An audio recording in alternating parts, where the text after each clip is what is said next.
Faire grandir une entreprise tech en Afrique, c'est un vrai défi. Un jour, ton marché est stable, le lendemain tout bouge, la réglementation, les partenaires, les opportunités, et pourtant, certains arrivent à tenir le cap sans trahir leur vision. Aujourd'hui, je passe 1 heure avec Gracia Kabambi, dirigeante de l'Africa Mobile en RDC. Elle a travaillé en Afrique du Sud, vécu à Londres, puis est revenue sur le continent juste après le Covid, après un épisode professionnel un peu difficile, juste pour se reposer, se ressourcer auprès de sa famille, et puis elle n'est plus jamais repartie. Elle s'est mise à tout reconstruire. Dans cet épisode, on parle de son parcours, des défis d'une croissance B2B en Afrique, et surtout, comment elle structure son équipe, pilote sa vision et avance dans cette grosse instabilité qui est un marché d'opportunités. On parle aussi de place de la femme dans la tech, de formation, de vente, de comment passer un cap. Si vous êtes un CTO, entrepreneur ou décideur africain, ce podcast est pour vous. Abonnez-vous, laissez un commentaire surtout si ça vous parle et partagez surtout cet épisode à quelqu'un qui veut bâtir en Afrique. Belle écoute à vous. Je voulais d'abord avoir ton avis sur la tech en Afrique. Toi qui as voyagé dans beaucoup de pays, qui as vu beaucoup d'autres pays, d'autres façons de faire, c'est quoi ta vision globale là-dessus? Vous savez, quand vous êtes... moi, personnellement, j'ai grandi en Europe. J'ai quitté le pays à l'âge de 12 ans. Et pour la majorité du temps, je les ai passés soit à Londres ou en Afrique du Sud. Alors, ces deux pays-là sont tellement avancés dans la technologie que quand vous arrivez en RDC, c'est un peu comme un choc. Vous voyez, tantôt on venait de parler de paiement.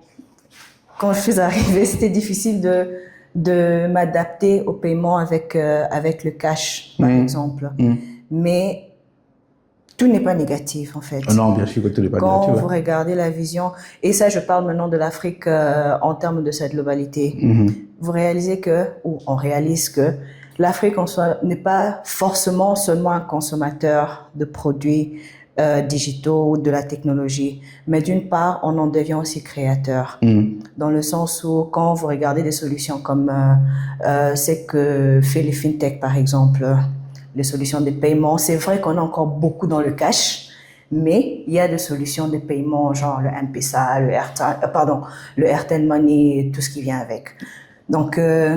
Mais du coup, par rapport à l'Europe, là, moi, je me suis demandé à quelqu'un qui a fait l'Europe, Londres, je dirais même aussi un peu l'Afrique du Sud, qu'est-ce qui te motive de revenir? Parce que là-bas, c'est better, quoi, c'est meilleur, en fait, là-bas, normalement. Cette question revient souvent. Elle revient souvent. Et je dis toujours, home is home. Et pour moi, c'est le fait d'avoir vécu, j'ai fait 18 ans à l'étranger, le fait d'avoir passé tout ce temps là-bas, revenir, d'abord, ce n'était pas quelque chose que j'envisageais. Je suis revenue par hasard. Le hasard fait bien des choses alors. Voilà, j'étais venue en vacances et je me suis décidée de rester. D'accord. Je suis venue juste quand on a levé les frontières après la Covid. Le premier vol, en tout cas, qui a fait Kinshasa, j'étais dans ce vol-là. J'ai eu une expérience assez traumatique. Comment dire? I went to see a prospect, and things didn't turn out the way I thought they would, and I ended up being robbed on the job. Ouais. So, après, c'est vrai que le Covid aussi n'a pas beaucoup aidé parce que tout était fermé, chacun était chez lui. Exactement.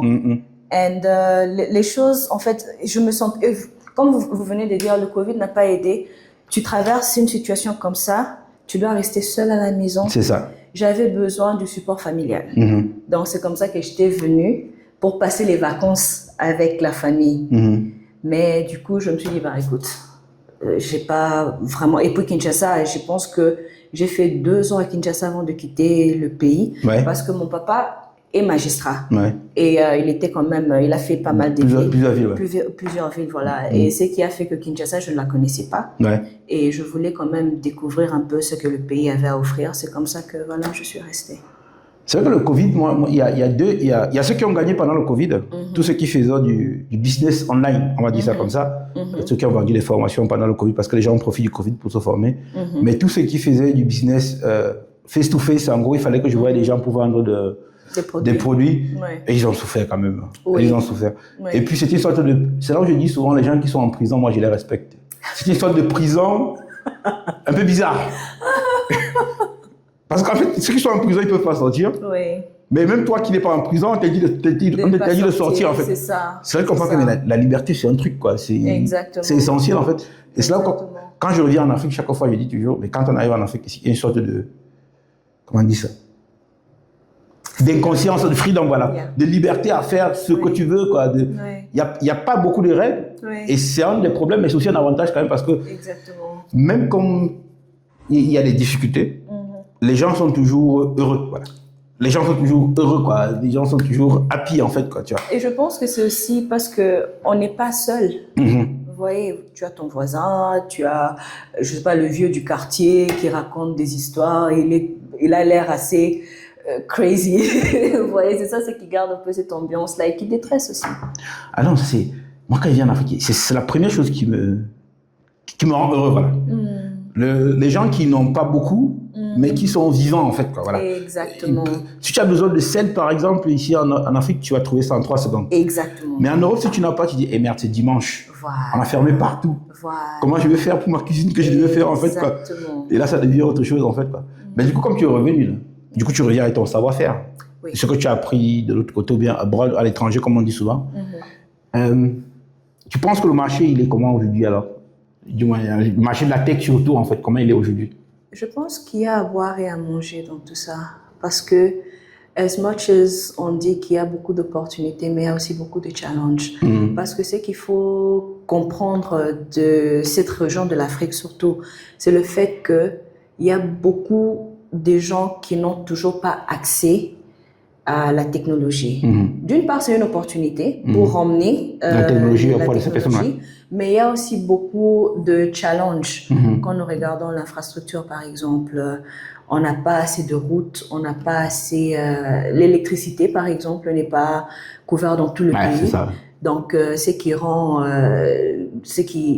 difficile, en fait, the deployment of this technology. Yeah. Et donc là, aujourd'hui, que tu es en RDC, tu as fait Londres, tu as fait l'Afrique du Sud. S'il y a un truc là par lequel il faudrait commencer. S'il y a quoi, pardon? Quelque chose, le point par lequel il fallait commencer là. Techniquement parlant, dans la tech en fait. Pour toi, ce serait quoi en fait?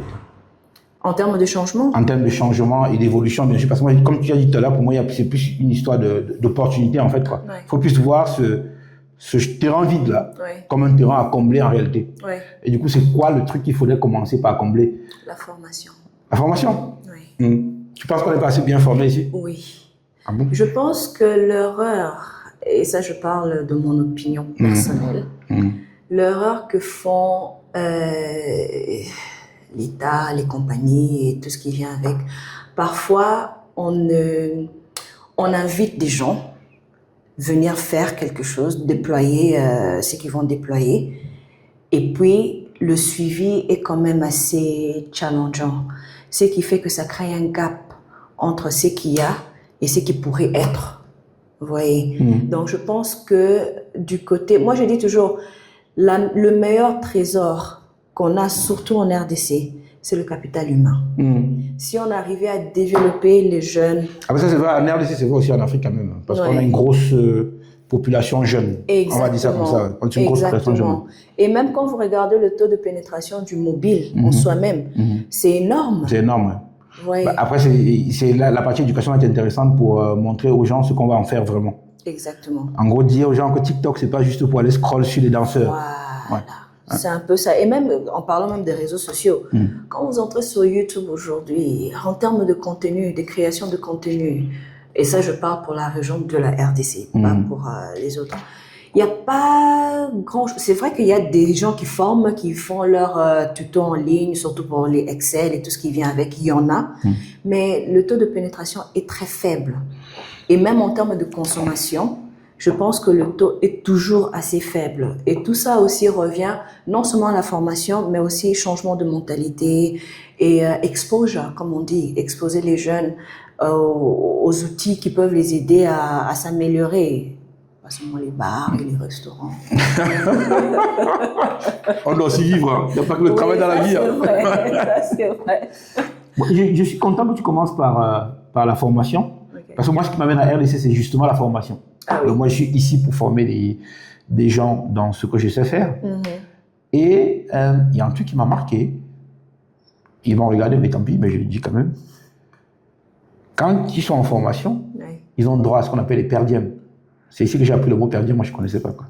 Et je me dis, mais pourquoi est-ce qu'on doit vous former? On doit vous payer, pardon, pour vous former. Je dis, mais les gars, déjà quand vous donnez une formation, c'est huge, quoi. C'est énorme. Il n'y a pas beaucoup d'entreprises qui donnent des formations à leurs agents. Et vous avez de la formation. Profitez, quoi. Et comme tu disais, si les contenus sur la formation, c'est pas aussi ce qui perce le plus pour moi qui ne suis pas dans le contenu, on appelle ça au Cameroun le contenu Congo-ça, en gros du bavardage, quoi. On parle des gens, je parle de toi, tu parles de moi, des trucs comme ça. C'est le contenu qui marche le plus, quoi. Dès que tu veux parler de quelqu'un, là, ou bien tu danses, voilà. Ouais, ça attire les gens. Mais le contenu sur la formation, justement, moi, je pense que c'est... Moi, mon credo, c'est ça, c'est... En Afrique, aujourd'hui, pour combler notre retard, si on forme les gens, particulièrement dans la tech que moi je maîtrise le mieux, on peut gagner 5 à 10 ans en fait. Exactement. Mais du coup, c'est quoi? Il faut attendre l'État ou bien chacun doit faire ça de lui-même alors pour le coup? Je pense que tout commence par la motivation personnelle. Personnelle, oui. Parce que le monsieur qui a fait la moto ou le taxi toute la journée, quand il arrive chez lui, il n'a pas l'énergie pour enchaîner, sauf s'il a la motivation justement. Exactement. Et aussi ça dépend de... It depends on what you've been exposed to. Qu'est-ce que tu consommes en fait? C'est comme ça que je dis, pas seulement les bars et les restaurants, parce que dans la ville tu en trouves partout. Chaque quartier. Et les églises. Exactement. La foi c'est bien. Hein? Oui. Chaque quartier à un bar, à un resto, à une église. Mais il y a combien de centres de formation? Et puis les gens ont du mal à mettre de l'argent dans la formation. Parce que quand quelqu'un dit qu'il va mettre de l'argent dans la formation, c'est une sorte d'investment qui ne voit pas où ça va venir. Exactement. Il se dit, mais si j'investis 200 000, 300 000, 400 000 dans une formation, quand est-ce que ça va me rapporter en temps? Et là, je me dis, qu'est-ce qu'on peut faire concrètement? Du coup, toi, si tu veux faire quelque chose concrètement, là, pour ceux gens qui se posent des questions continuellement de qu'est-ce que je peux prendre comme formation aujourd'hui pour gagner mieux ma vie, quoi, parce que c'est là, l'objectif, c'est ça, en fait. Ce serait quoi pour toi? Bon, aujourd'hui, moi, je dirais rentrer dans les réseaux sociaux. Aujourd'hui, chacun de nous, especially les jeunes de moins de 30 ans, c'est rare de trouver un jeune de moins de 30 ans qui n'a pas une page Instagram, qui a une page, je sais pas, TikTok et le reste. Ou qui n'en consulte pas. Exactement. Tous les jours, les gens achètent la data pour consulter les réseaux sociaux. Donc, je pense que la porte d'entrée serait là. Qu'est-ce qu'ils consomment dans les réseaux sociaux? Je vais donner l'exemple de la Chine. Souvent, les gens, et surtout les États-Unis, ils sont toujours en guerre avec la Chine au sujet de TikTok. Parce que ce que consomment les Chinois dans ce réseau social est différent de ce que le reste du monde consomme. Vous voyez? Ils ont plus un contenu éducatif. Exactement. Et les autres ont plus un contenu distractif, en fait. Exactement. Si aujourd'hui, on pouvait trouver un moyen d'utiliser ces canaux pour changer la mentalité des gens, parce que tout commence par le subconscient. C'est que je consomme, c'est que je mange, c'est que je regarde et tout ça. Ça reste dans le subconscient. Si aujourd'hui on vous parlait des maths, tu entres sur TikTok, tout ce que tu vois sont les maths. Tout ce que tu vois c'est les paiements en ligne. Tout ce que tu vois c'est attrait à l'éducation. Au fur et à mesure, tu vas y prendre goût. Et avec le temps, la curiosité, ça va te susciter une certaine curiosité et tu voudras adhérer à ce qui est vendu dans le marché maintenant. Est-ce que les États, du coup, le gouvernement peut faire quelque chose pour ça, pour dire en gros, vos algorithmes là, quand ils ciblent nos adresses IP, il faudrait qu'elles poussent des contenus surtout éducatifs et pas les contenus distractifs, on va dire ça comme ça. Quoi. Je pense que c'est possible. Ou alors on laisse ça à chacun de faire ça de son libre arbitre en fait. Quoi. Le problème aussi, je pense, dérive du côté culture. Parce que, bon, ça encore une fois, c'est mon opinion personnelle. Quand on regarde un peu culturellement parlant, les gens sont trop dans les divers. Ouais. Vous voyez? Donc aujourd'hui, moi, je peux avoir un bon business plan. sur comment changer les algorithmes et tout ce qui vient avec, proposer à l'État, parce que dans tout ça, il y a le pétantique qui doit donner son accord. Mais si les gens, regardant historiquement parlant, ils trouvent que peut-être ça peut, it's going to create an abrupt stop, or it's a change that's going to be forced, il y aura une certaine résistance.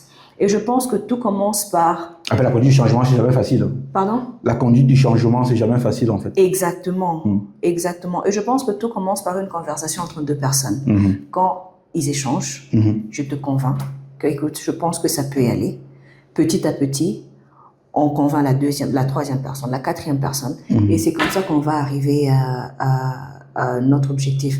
Mais aussi, ça prend du temps. Ça va prendre du temps, effectivement. Oui. Parce que, et puis, on est nombreux. J'allais dire, l'autre problème, quelque part aussi, c'est que c'est un avantage comme c'est un problème aussi, c'est que la masse de population à convaincre, c'est énorme, en fait. Énorme, en fait, quoi. Et là, effectivement, c'est une sorte de petit pas de phobie qu'il faut réussir à faire.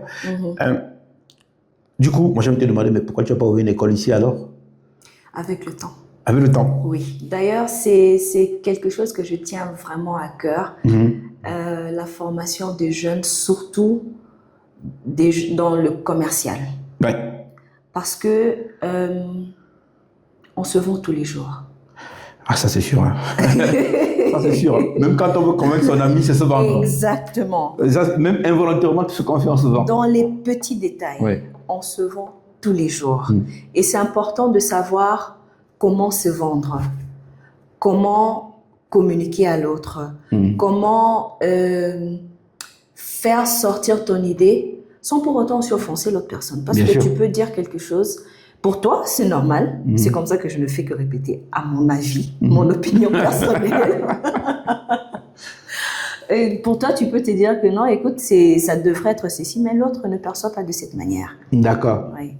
Après, moi je suis d'accord avec toi encore une fois sur la formation. Mais des fois, c'est un peu radical ce que je vais dire, mais je me dis, est-ce qu'on ne nous a pas appris le bâton, qu'il faudrait aussi aller forcer tout le monde à prendre un couloir sur lequel l'État va miser en fait, quoi, français.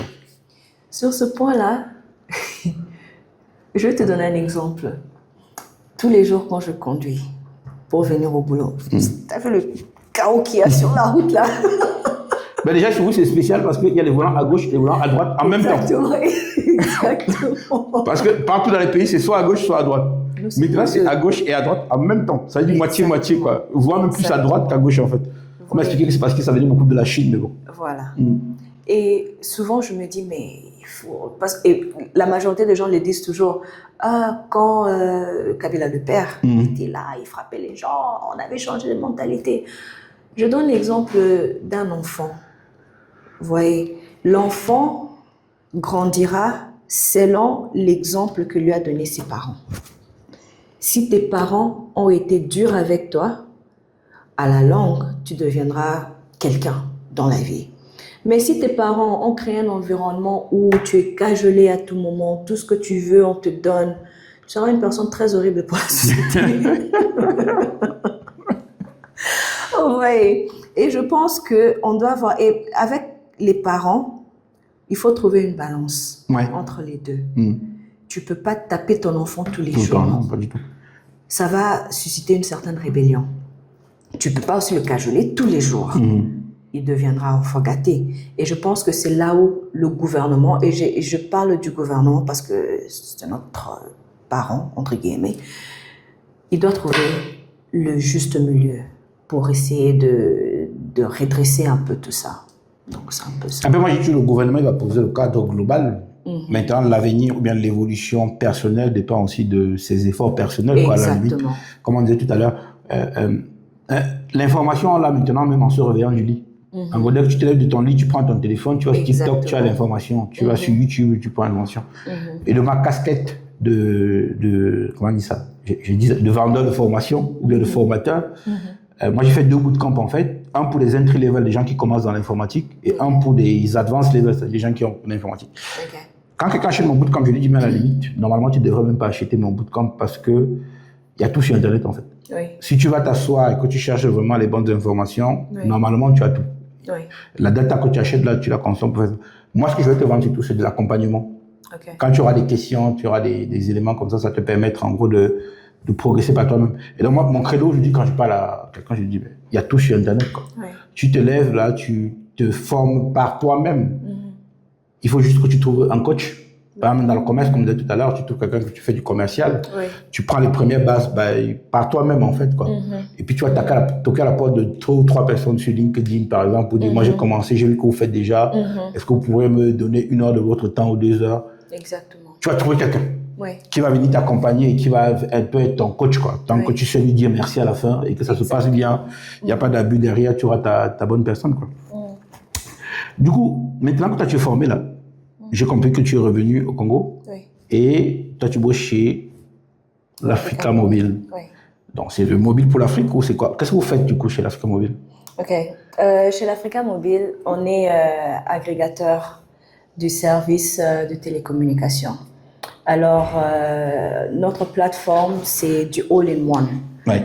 Donc, on offre des services genre SMS, Airtime, la voix, le USSD, le WhatsApp Business API, le TTS, le STT. On a aussi le Bill Payment.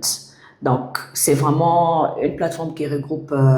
c'est du all-in-one, quoi, vraiment. Le all-in-one, exactement. Mm. Donc, au lieu, aujourd'hui, si tu as un business, tu veux, par exemple, recevoir... Si tu as une fintech, par exemple, tu as besoin de services à valeur ajoutée.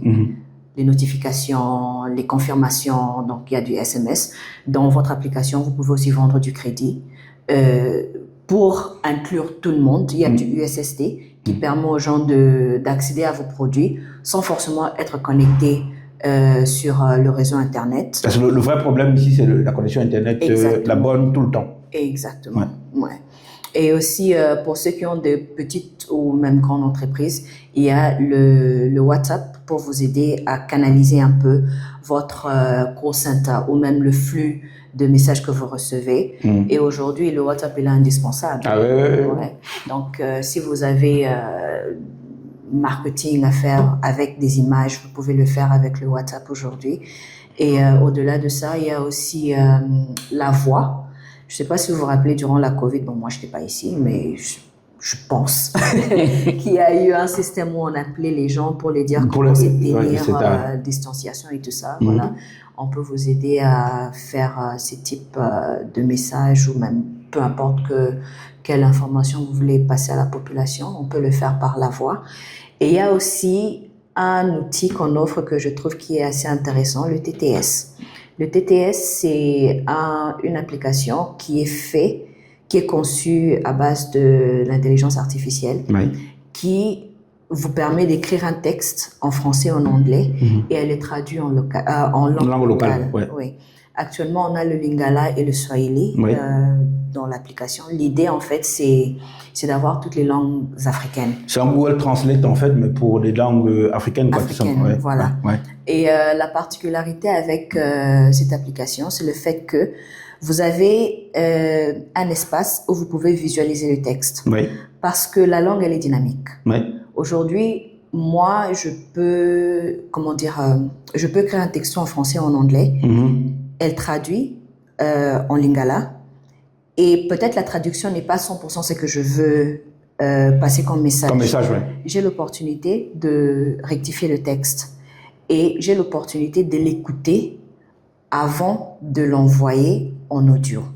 Donc, ce qui fait que the receiver va recevoir un appel avec le message transmis en langue locale. J'avais eu un gars qui était au Mali.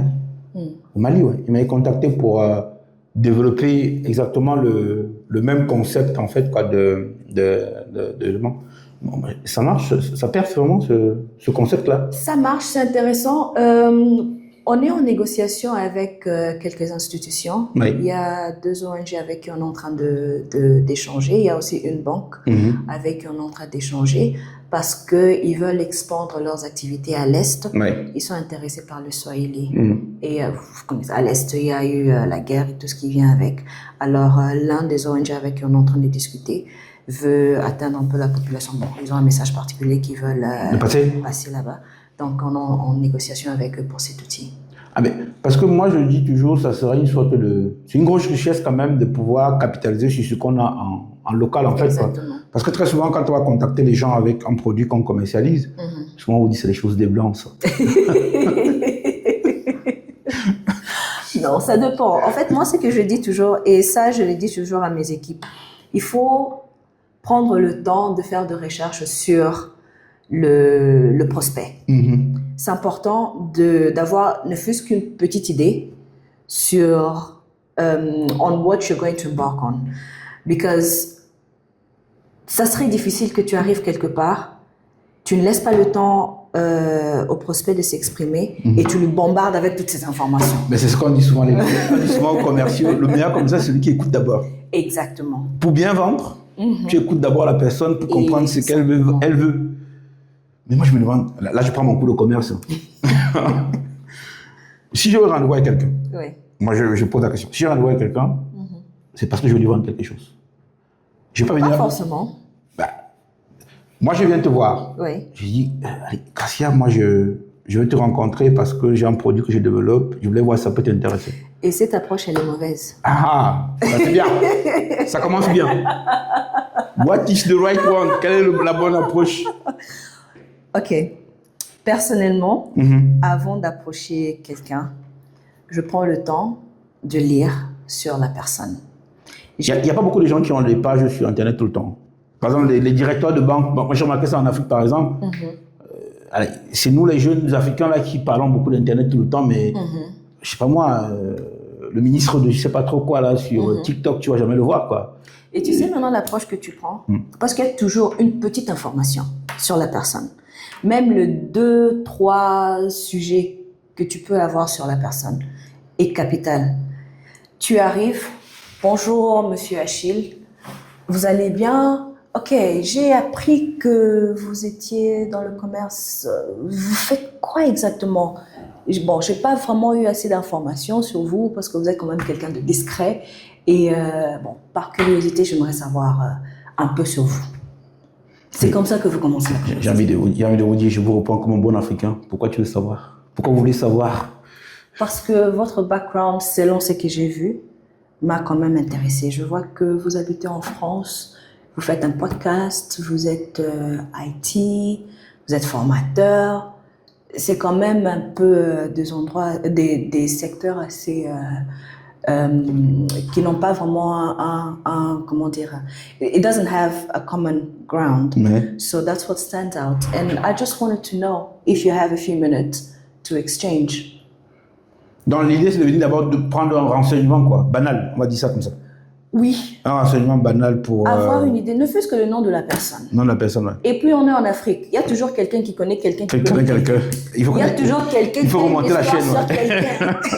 Donc, il faut pouvoir remonter la chaîne, effectivement. Oui, si tu peux avoir 2-3 infos sur la personne et au moment venu, essayer to drive out more information. Tu tires le plus possible en fait. Quoi. Oui, it's a good start. Yeah. Moi je suis plus dans la... Parce que moi je suis ce qu'on appelle un solopreneur. Moi je suis plus fait littéralement je bosse seul quoi.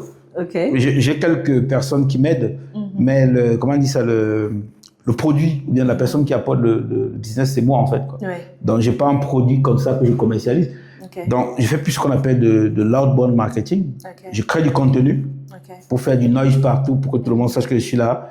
Et puis je diminue un peu plus en faisant dans une niche en fait que j'ai bien définie. Moi ma niche, comme je disais, j'ai 2 niches aujourd'hui. Ma niche c'est soit des gens qui sont en reconversion professionnelle ou bien des informaticiens qui veulent upgrade, soit les CTO pour leur vendre des produits techniques en fait, quoi, tout simplement. Comme je connais ma niche maintenant, moi je définis mon offre en fait, et je vais pitcher mon offre en fait, ou bien quand je te vois, je te dis, moi, je sais pas pourquoi, mais je parle là pour moi, à mon avis, à mon avis. Moi je pense que, mon avis, hein, je te dis directement ce que je veux. Si ça te plaît, tant mieux. Si ça te plaît pas, je sais en fait quoi. Parce que si on fait 2, 3, 4, 5 rendez-vous pour qu'à la fin on se dise que finalement ça ne marchera pas. On est en Afrique ici. Hein. Ouais. Ça prend du temps. Et c'est l'une des choses qui frustre un peu dans notre domaine parce que Les gens prennent leur temps pour se positionner. Les gens, même pour le rendez-vous, ils prennent leur temps pour confirmer des rendez-vous. Moi, plusieurs fois, j'ai eu à aller voir des gens, j'arrive là, et on me dit, désolé, il y a quelque chose qui vient de tomber là. Impromptu meeting, quelque chose de ce genre. Ça frustre, mais c'est comme ça. Vous voyez, en Europe, les gens sont straightforward. You either want or you don't. C'est ça, ouais. Ici, c'est pas le cas. Ici, parfois, tu sais qu'ils veulent le produit. Tu sais que ce produit a de la valeur à ajouter. Pour la personne. Exactement. Et pour son business et pour son entreprise. Exactement. Mais pour des raisons X ou Y,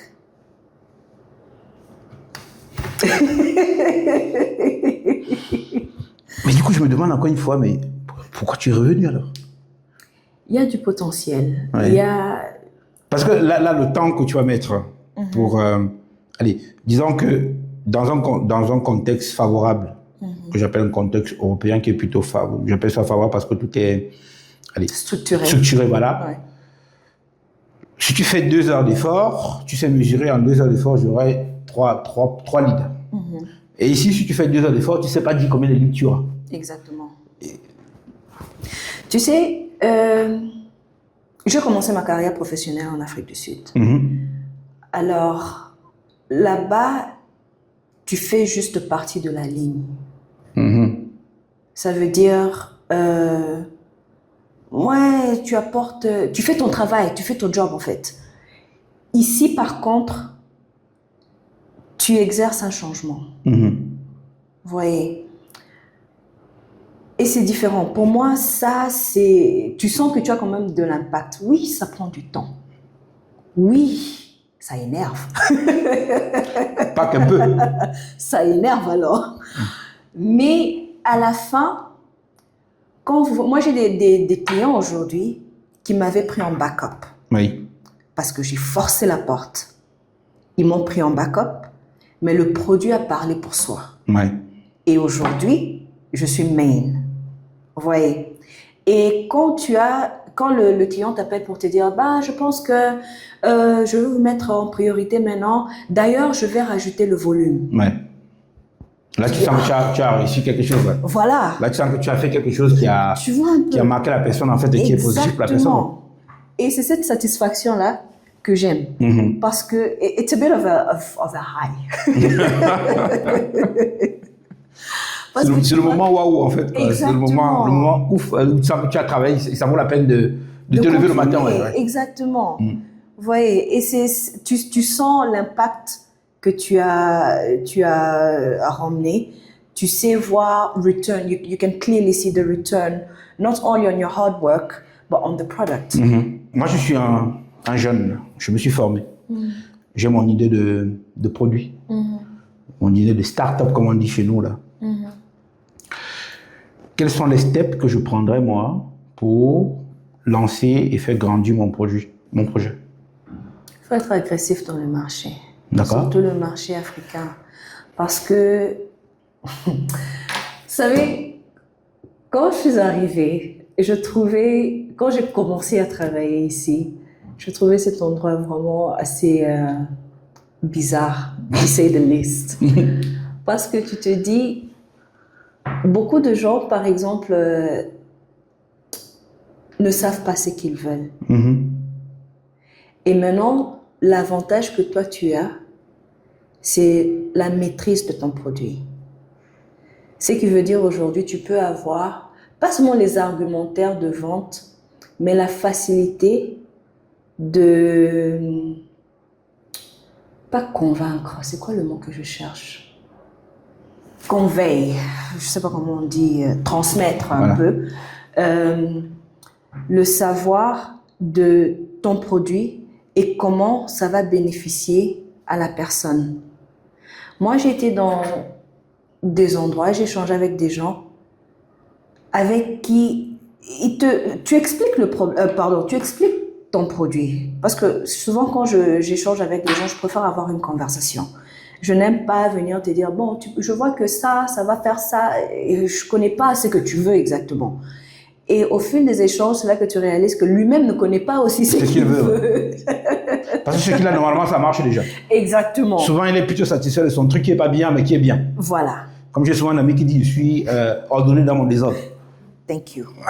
Et c'est là maintenant que tu introduis ton produit, tu montres ce que ça fait, comment ça peut les aider à optimiser leur infrastructure ou whatever it is that they're doing. Et avec le temps, encore je répète, avec le temps. Il faut l'énergie, ouais. Oui. C'est comme ça que je dis qu'il faut être agressif. Il faut être in your face, en fait. Mais il faut aussi savoir quand prendre le recul. Mais c'est ça qui te permet de prendre ça. Oui, c'est vraiment trouver l'équilibre parfait. Tu as parlé de l'IA dans votre solution. Oui. Pour toi, c'est quoi la place de l'IA aujourd'hui? Est-ce que l'IA, c'est le nouveau distracteur, le nouveau... Comment on dit ça? On a la vision de l'IA qui dit, en gros, ça te rend faible. Parce que si j'ai besoin d'écrire un courrier à quelqu'un aujourd'hui, avant, on prenait le papier, on écrivait, on s'assurait qu'on ne fait pas de rature, on ne fait pas de faute.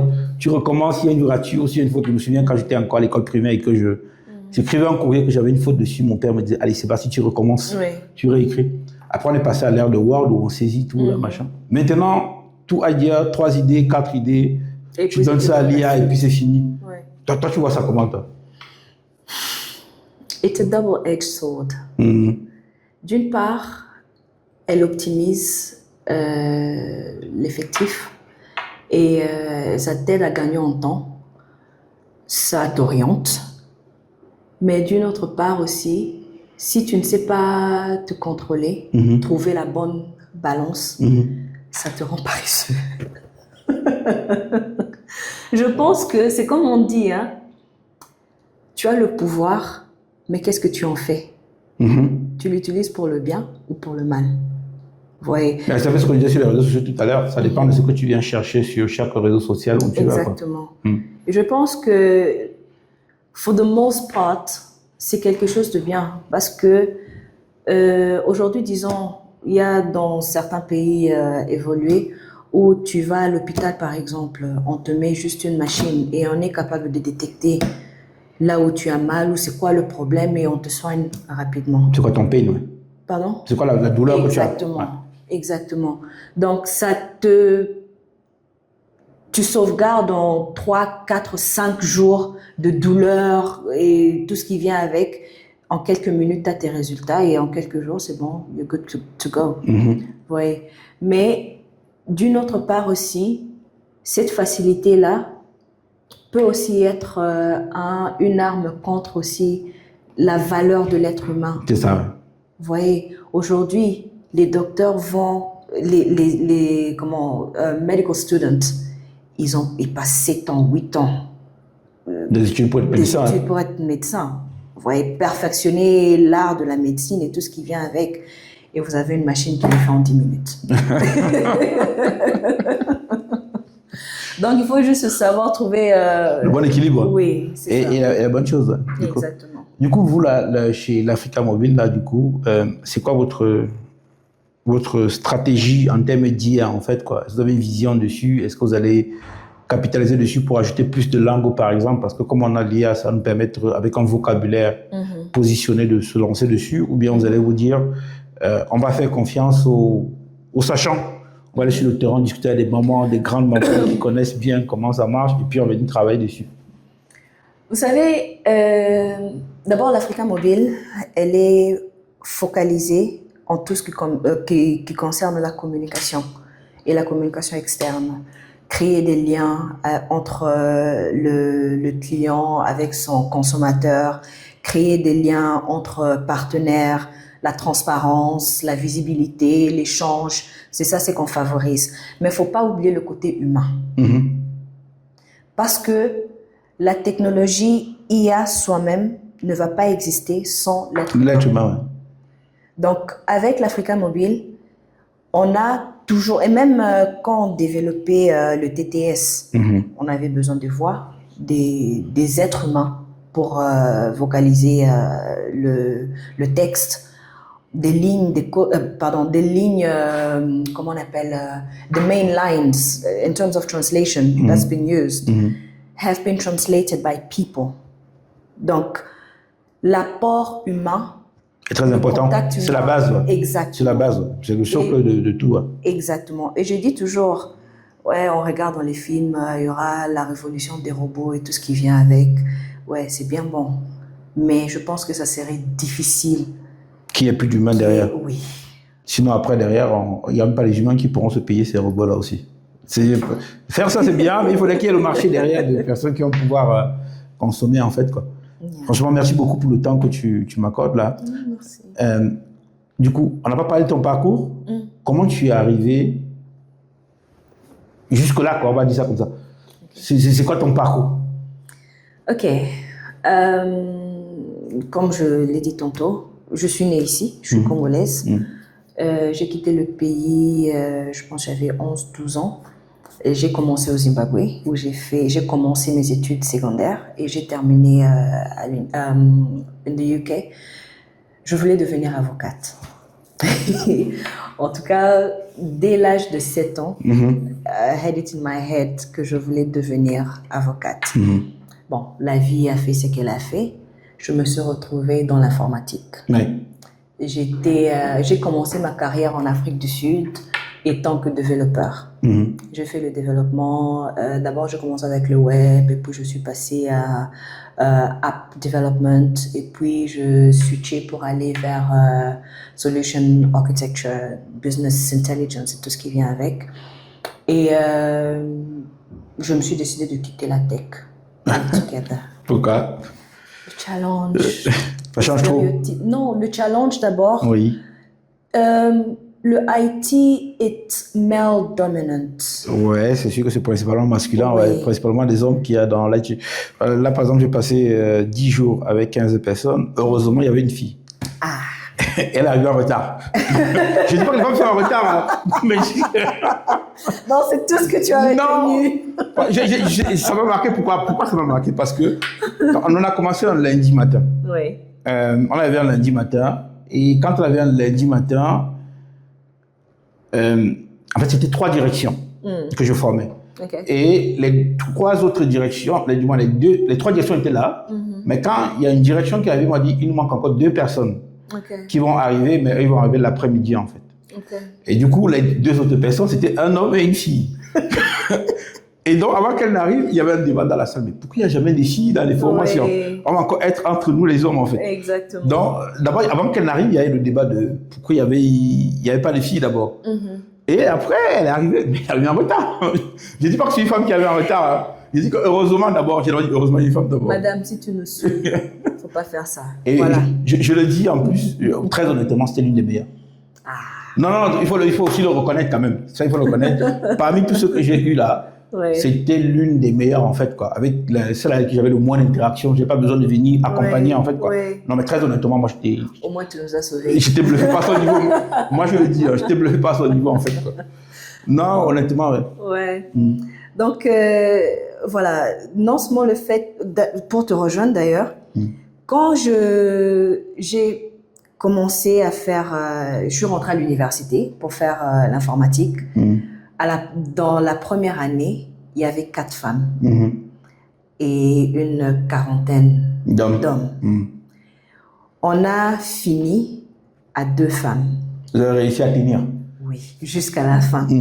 Et quand j'ai commencé, parce que je faisais du part-time à l'université dans le web development, dans le back-end, j'étais la seule femme. Ouais.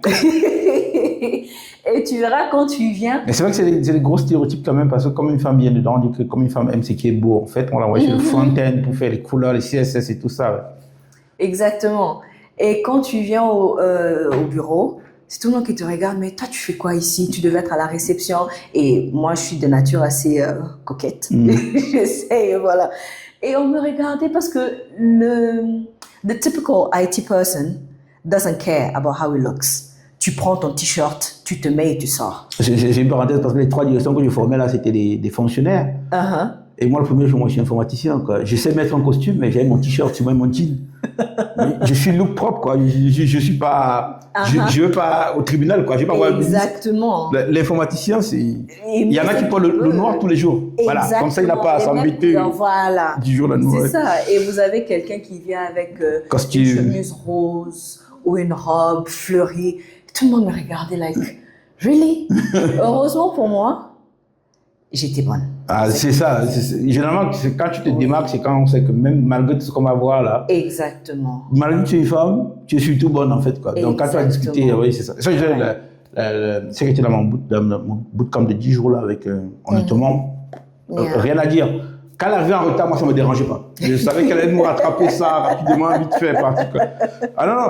Quand elle est arrivée dès les premiers échanges, dès qu'elle m'a posé cette première question là, tu comprends que la personne, il sait de quoi il parle, quoi. Elle savait de quoi il va parler, où elle va t'amener, quoi. 2, 3 notions. Nous, on a fait ça, ça, ça. Si vous faites ça, ça, ça, vous nous rattrapez. Voilà. Je reviens 30 minutes. Ah non, c'est bon, c'est parti. Je dis, ok, ça c'est bien ça. Let's go. Mais dans la tech, quand même, c'est l'un des points que je voulais aborder avec toi aussi, c'est il y a très peu de femmes. Oui. C'est quoi, c'est culturel? C'est quoi le problème? C'est quoi le... Je pense exposure. Traditionnellement parlant, en Afrique et surtout en RDC, les parents incitent leurs enfants soit à devenir docteur, avocat. Ce sont vraiment Après, ils n'ont pas grandi à l'ère d'informatique aussi non plus. Exactement. Donc, ils ne savent pas trop de quoi on parle. C'est nous qui leur parlons de ça plus que l'inverse, en fait. Voilà. Donc, les nouvelles technologies, pour la plupart des parents, ils n'en connaissent pas. Imagine aujourd'hui, tu dis à ton père que non, je veux devenir, je sais pas, créateur de contenu ou même, comment dire, les gens qui arrangent le mot m'échappe. Digital something. Digital analyst? Non, not digital analyst. Vous voyez les montages. Les montages vidéo, voilà. oui. Tu dis ça à ton père, il va te regarder like, oh, you crazy. C'est quoi ton truc, quoi? C'est quoi ton truc? Tous mes amis ont des enfants qui sont docteurs. Ouais. Et toi, tu me parles de choses. Vous voyez un peu. Et encore pire, une femme, tu viens dire à ton père, il va te regarder like. Tu vas porter les jeans tous les jours, du coup, alors. Tu vas les pantalons tous les jours, c'est ça? Exactement. Il faut les robes et pas les robes. Yeah. Donc, c'est quelque chose, je pense aussi, qui n'est pas trop vulgarisé. Et le manque de connaissances aussi, hein, qui fait assez que peut-être... il y en a quand même, mais pas beaucoup. Ouais. Parce que moi par exemple, comme je fais des bootcamps là, par exemple, quand j'arrive à la journée de la femme, je dis half price, quoi. Moitié prix. Toutes les femmes qui viennent, c'était 200 €, c'est passé à 100 €. Je n'ai pas le quota que j'espérais. Je pense à cause de la vulgarisation, la connaissance, l'exposure. Parce que là, même dans mes bootcamps, en fait, il y a à peine une fille, quoi. Ok. À peine. Il y en a qui sont là, mais... Et même quand elle est là, par contre, la séance, elle est meilleure, quoi, voilà. Ouais. Parce qu'elle a sa vision des choses. Après, moi, je suis pas de ceux qui... Comment dire ça? Catégorisent les gens. En gros, par exemple, il y a pas, pour moi, les blancs, les noirs, ça veut rien dire. Ouais. Les hommes, les femmes, ça veut rien dire. En fait, moi, j'essaie de pas faire ça, en fait, quoi. Parce que je dis, on ne choisit pas d'où on vient d'abord. C'est un truc que tu n'as pas choisi d'être un homme, l'autre a choisi d'être une femme. Exactement. Tu as choisi d'être blanc, l'autre a choisi d'être noir. Mais moi, je dis, on est aujourd'hui, peu importe l'homme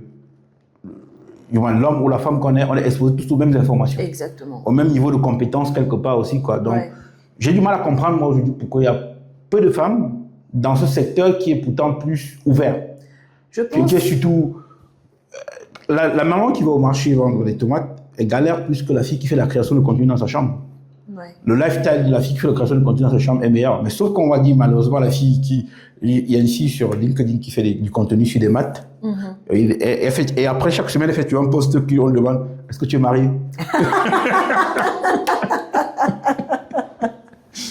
Voilà. Elle fait toujours un post où elle dit, voilà. Elle demande si elle est mariée en fait. Et puis elle transforme ça en équation mathématique. Voilà. Au moins, elle utilise ça à son avantage. C'est ça, ouais.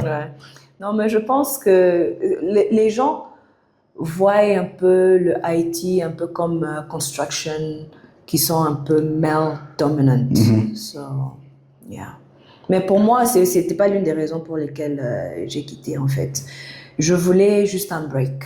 En tout cas, je voulais un break et ça a coïncidé pour moi. Il y a un ami qui connaissait quelqu'un qui cherchait une personne pour gérer son entreprise de médias. Je te disais tantôt, j'ai fait les médias, ouais. Et c'est comme ça que je me suis retrouvée dans les médias. Ouais. Là-bas, j'ai fait un peu plus de 2 ans. Et par hasard, encore, un jour, j'ai vu une publication. Je sais même, pour dire vrai, je sais pas comment je me suis retrouvée à ce poste-là. Un bon matin, je me réveille, je consultais mes emails, je vois invitation pour interview. Non, ok. j'ai pas fait attention. Je reçois un appel. Oh non, madame, vous avez postulé. J'ai dit, j'ai postulé. Ok. Allons-y voir. Ce dont j'ai postulé, que je me souviens plus là. Je me souviens plus. Et j'arrive là, on était assis avec le CEO, la secrétaire de direction et il y avait le RH. On a échangé et jusque-là, bon, parce que je suis revenue sur le mail qu'ils avaient envoyé juste pour voir un peu business development. Je me suis dit, business development. Bon, allons-y quand même. On a papoté et tout ça. Et après, le gars maintenant me pose la question de savoir quelle est mon expérience dans le business development. Je l'ai regardé droit aux yeux, j'ai dit, pour te dire vrai, je sais pas pourquoi je suis là. Pas pour, c'était pas offensif. C'est comme ça que il faut aussi savoir comment on passe un message. Vous voyez, dans les blagues et tout ça, on est en train de parler. Et on a parlé comme si on se connaissait pendant que c'était la première fois que je le rencontre. Et malgré le fait que je n'avais aucune idée de ce que je faisais là et du pourquoi même et comment même je me suis retrouvée dans ça, le monsieur a aimé ma personnalité. Il a aimé le vibe, comme on dit. Et il m'a dit, OK, écoute, c'est pas tous les jours qu'on rencontre des gens, qu'on échange avec des gens de la manière dont on vient de le faire. Ce que je veux te demander de faire, va faire des recherches sur le poste. J'aimerais bien travailler avec toi, mais je veux que tu saches dans quoi tu vas te jeter. Et je suis partie, je suis rentrée à la maison, j'ai fait des recherches sur le poste. Je suis revenue, on a échangé. Il était quand même assez surpris pour quelqu'un qui n'avait aucune idée de ce qu'elle faisait. Mais la discussion s'était très bien passée. On a renégocié sur le salaire. C'est un élément important. Oui, parce qu'en fait, lui, il voulait quelqu'un de senior. Ouais. Parce que c'était une position Head of Business Development. On a gardé le titre, on a juste le salaire, ouais. Parce que le titre, ça parle bien. Oui, c'est ça. Et c'est comme ça que je suis entrée dans la vente. Vraiment un hasard. Et ce que j'ai aimé, c'est le fait que j'avais le support de la direction. Le DG était vraiment ouvert. Hein. Chaque type de question que j'avais, il était là pour répondre directement. Dans les réunions, il m'emmenait avec lui pour que je puisse voir le day-to-day des opérations sur terrain et tout ce qui vient avec. Et c'est vraiment là que j'ai appris à échanger, à vendre et tout ce qui vient avec. Et de là, Covid est venu. Et comme je vous ai dit, j'ai eu une très mauvaise expérience avec un prospect. Et voilà, j'avais besoin du support de la famille et c'est comme ça que je suis revenue au pays. Et un bon jour, ma mère m'invite à aller à un séminaire avec elle. Alors, je me rappelle même, je boudais, je dis, oh, c'est quel type de truc et tout ça. Elle a insisté que j'aille avec elle. Et j'arrive à ce séminaire, c'était à Rotana ici. Il y avait différentes personnes qui ont fait des présentations et tout ça. Ils ont parlé de leurs produits et tout ce qu'ils faisaient et tout ça.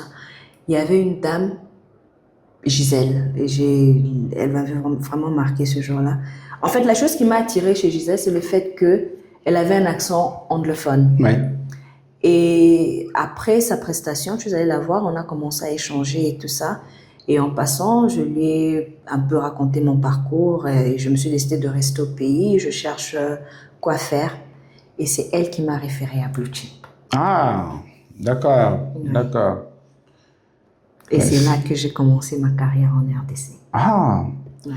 Mais du coup, ça voudrait dire que Moi, c'est ma conviction aussi, c'est qu'on peut partir du monde de la tech et ne pas demeurer dans la tech, je dirais ça comme ça. Ouais. Mais on a les compétences ou bien les notions pour pouvoir switcher dans le sales en fait, quoi. Ouais. Pour pouvoir développer un produit facilement dans un. Du coup, c'est un parcours que tu recommanderas à n'importe qui aujourd'hui, toi, aujourd'hui. Bien sûr. Moi, je dis toujours, il faut être dynamique. And you have to listen to the market and you have to be flexible. Avec ça, tu peux aller anywhere. The sky is the limit. Yeah. Même quand on est flexible, des fois, et qu'on écoute le marché, il faut l'endurance surtout. Hein. Exactement. Il faut être endurant. Exactement. Parce que tout ne marche pas tout comme tu veux. Quand tu te lèves le matin, là, tu dis, là, mon prospect, je vais le signer aujourd'hui. Exactement. Quand tu es devant son bureau, d'abord, il n'est pas là souvent. Je te dis, mais il m'a donné rendez-vous. Voilà. Mais après, tu te dis, wow, life go on, on verra devant ce que ça s'est passé, il faut qu'on avance. C'est ça. Et après, il te rappelle, il te dit, désolé, la dernière fois, on avait rendez-vous, mais voilà, c'est involontaire, mais allez, on se revoit quand. Exactement. Et quand tu reviens signer, tu arrives à avoir du récurrent avec le même prospect, en fait, quoi, tout simplement. Exactement. Vraiment, merci encore. On tire tout doucement vers la fin de notre échange, là. On pourrait rester comme ça pendant des heures, mais bon, c'est trop bien. Trop bien.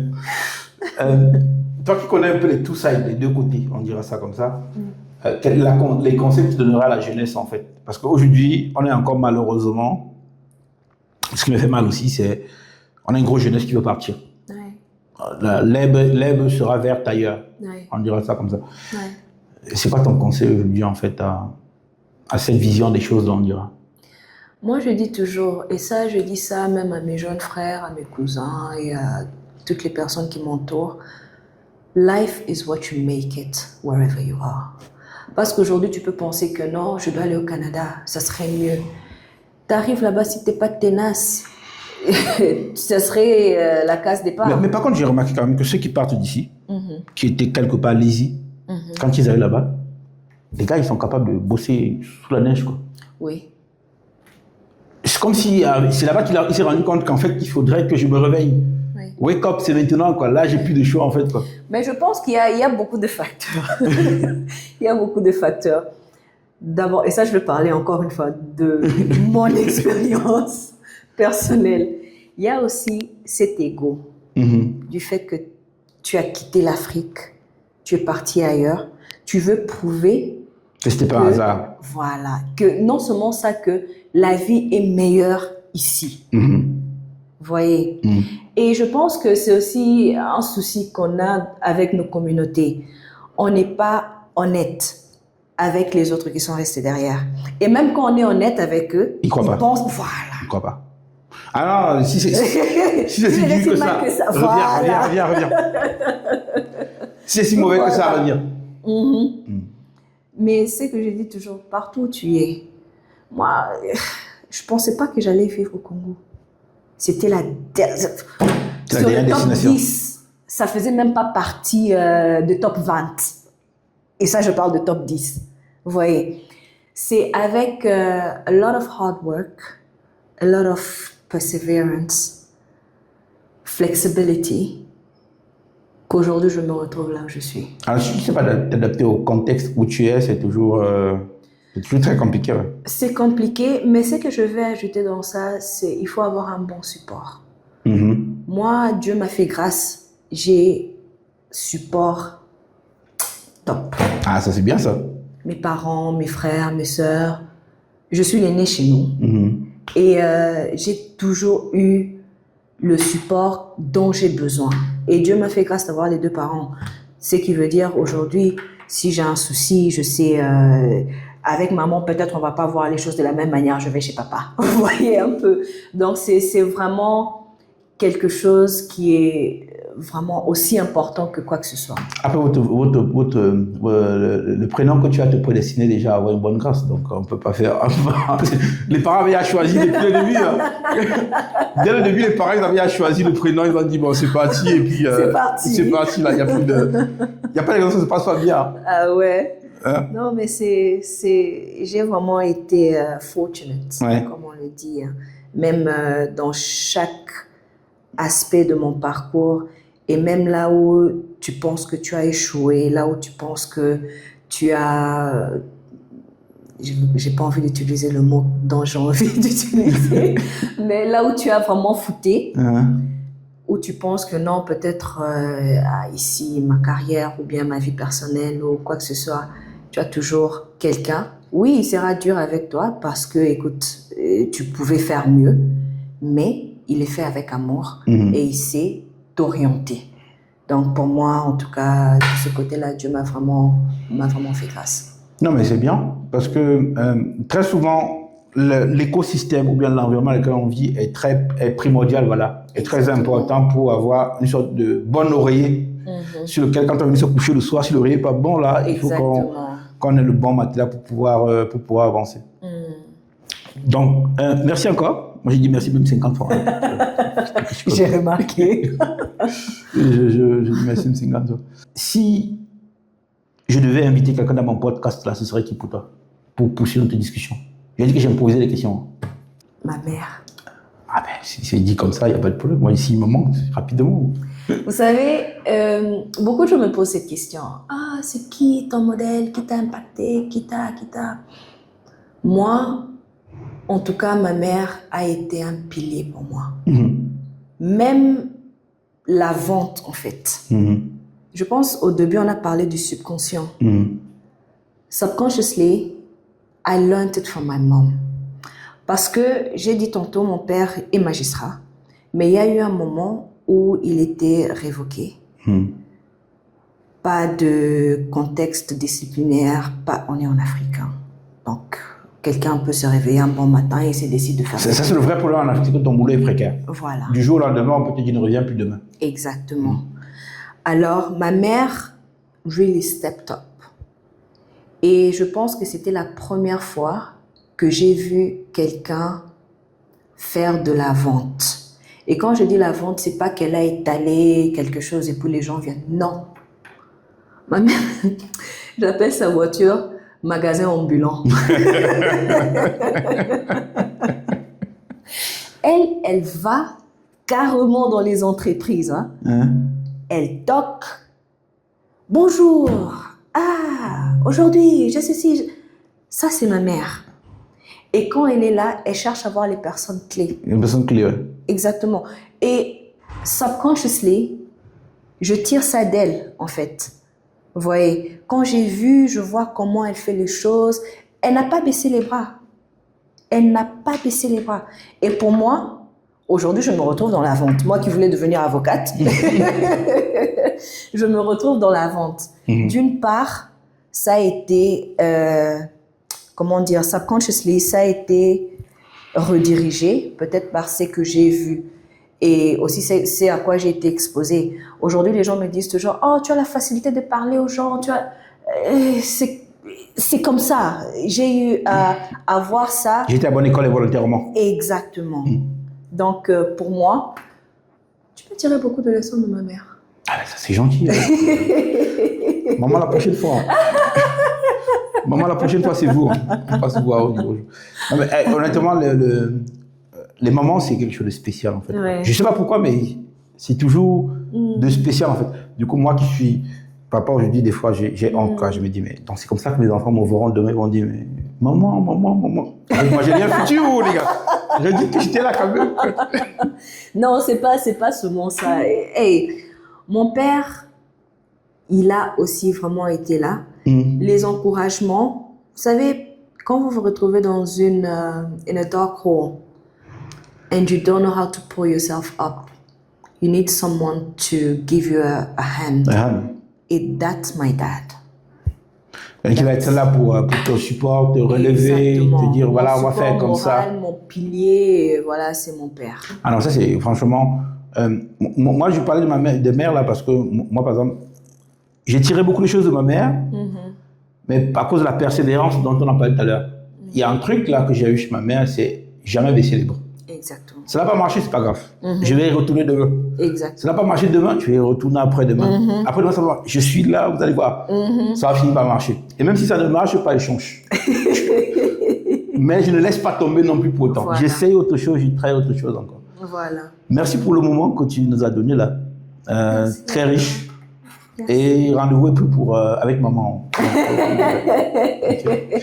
Bon. Merci beaucoup. Merci pour le déplacement et pour le temps. Non, c'est moi qui suis très content pour ce qu'on a pu. Dernière question pour partir. Oui. Est-ce qu'il y a un point que j'aurais dû aborder que je n'ai pas abordé d'après toi? Bien pour toi qui était très important, qu'il fallait dire que je n'ai pas dit. Je pense qu'on a fait le tour. Je pense que... On dit souvent quand on va en entretien, si on te pose une question, est-ce que tu as une question à la fin? Il faut que tu aies une question secrète. Quand tu n'avais pas dit, même si ne dis pas que je n'ai pas de question, tu as tout dit. Non, je pense que l'essentiel a été dit, les grosses lignes étant affrontées, si on peut le dire comme ça.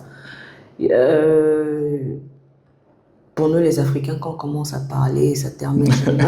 Donc, s'il y a d'autres sujets, peut-être j'aurai l'opportunité d'échanger. Voilà. On fera la V2. Exactement. Non, bon. Mais je pense que pour aujourd'hui, non, ça a été bon. Merci. Merci beaucoup. Très gentil. Merci.